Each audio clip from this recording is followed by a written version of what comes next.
Now previously, given a compact Riemann surface X, we have established a bijection between holomorphic map from X to the projective space and base point free linear systems on X. Right. So given a base point free linear system on X, we can recover from it a map. We can define a map associated to it from X to the projective space. We have given a version of that map in terms of coordinate, and today we want to give a coordinate free description of this map. So given a base point free linear system, complete linear system D, we will associate to it. So the coordinate free description of the map phi D is as follows. So which projective space are we mapping into? Well, the projective space we're going to map into is going to be the dual space of this projectivization of LD. This is a projective space itself. It's going to be the projectivization of the dual of LD.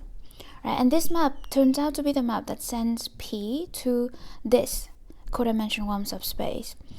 Now, if we identify this projectivization of LD with this complete linear system, then the map can be given in the following way. It will send every P to the set of divisor in this complete linear system that are greater than or equal to P. So let's see why. Well, to this end, let us rephrase the previous description of the map phi D. So let's recover the map phi D from a basis of LD, right? So we start with the complete linear system D, and we choose a basis f0 fn of LD. Right, then we claim that this map is just given as follows. So this map basically has the following form. So it's going to send every P to the following, to the AP evaluated at each of the Fi. So what is this map AP? Well, this map AP is going to be defined as follow. If we pick a local coordinate center at P, this map AP is going to map every metamorphic function to the coefficient of 1 over z to the dp in the Laurent expansion of G center at P. So let us explain by looking at an example. Let's say that at P, let's say that the minus dp is minus 5, dp is 5, and let's say that f0 is the term with the smallest order of vanishing at P, so this is equal to minus 5. Then when we expand this f0 in this local coordinate center at P, they will look like this, right? So this is f0, it has this, it starts with this, and then there are terms of higher order which I didn't write in there. Now, to evaluate this at P, remember, then we need to choose a different representation of this. So, because the dp, the minimum order of vanishing here is minus 5, I will just multiply everything with z to the 5, right? And so this becomes the following. So, for example, 2 over z cubed now becomes 2z squared, and so on. So what is the image of P underneath this? So once I have this representative, I can evaluate this at 0.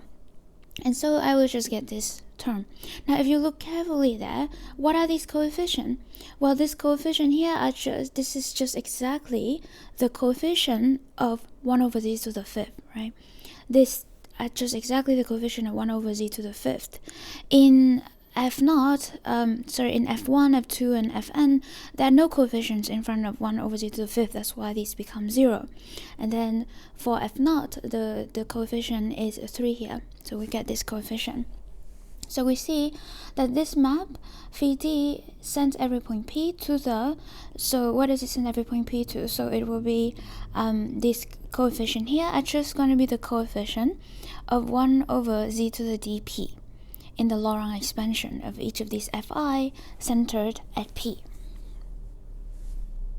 Now observe that AP is just a linear functional on LD, right? And f0 fn is a basis of LD.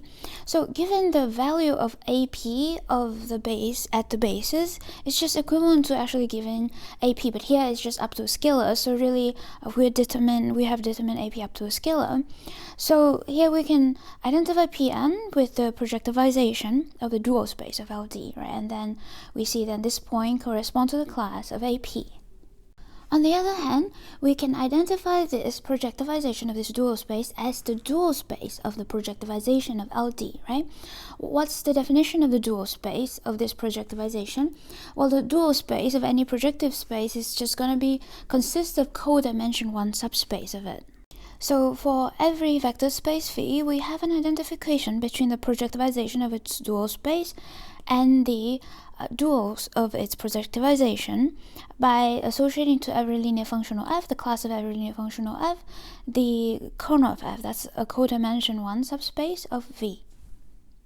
So in particular, in our case here, we can associate to AP the kernel of AP, and this is just the space L of D minus P. Now we can go one step further. So remember that the projectivization of LD, we have a bijection between that and this complete linear system, right? So under that identification, then this LD minus P, this kernel of AP is just gonna correspond to this space. It's just a divisor of the G inside the space and then plus with D, right? But now let's give an explicit description of this. So look, let's say if I call this E, then observe that this EP is greater than or equal to 1.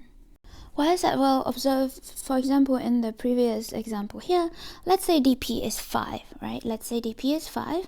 What does it mean for G to be inside L of D minus P?